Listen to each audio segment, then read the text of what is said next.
الذي لا يعرف الله يستوحش.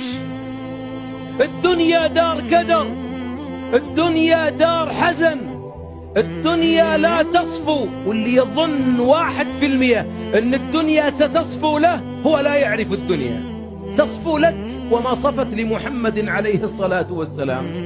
أحبابي، جاع محمد فيها، صلوا عليه صلوات ربي وسلامه عليه. جاع فيها، كسرت رباعيته فيها، شج رأسه فيها. أم محمد بن عبد الله كل أبنائه ماتوا قبله إلا فاطمة، أتت لحقت به بعد 6 أشهر. دمعت عينه، مات أحفاده على في حجره، وضع السلع على ظهره، وضع الشوك في طريقه، رأى أصحابه يعذبون وبكى، وطرد من الطائف، رضخت أقدامه حتى سال من عقبيه الشريفتين الدماء. أيبكي محمد ويجوع وأن تنبسط في الدنيا؟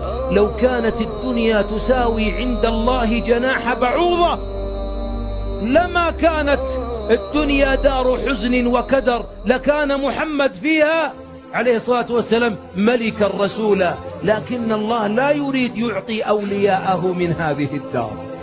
الله من حكمته جل وعلا وهو الحكيم الخبير أنه لا إذا أحب عبدا زوى عنه الدنيا. ولذلك أحبابي، إذا رأيت العبد يصب عليه البلاء، يموت ولد، تموت البنت، يخسر في الأسهم، تقطع رجله غرغرينة، فيه سكر، فيه ضغط، فيه كوليسترول، واحد من عياله ضال، وبنت من أبنائه ما تسلم عليه، والمرأة مكدرة عيشه، والراتب ما يبقى منه شيء، وعليه دين يسدده، ومع ذلك مبتسم يقول الحمد لله. اعلم أن الله أراد به خيرا، كأنما أراد الله ألا يجعل جزاءه ولا مكافأته إلا في الآخرة.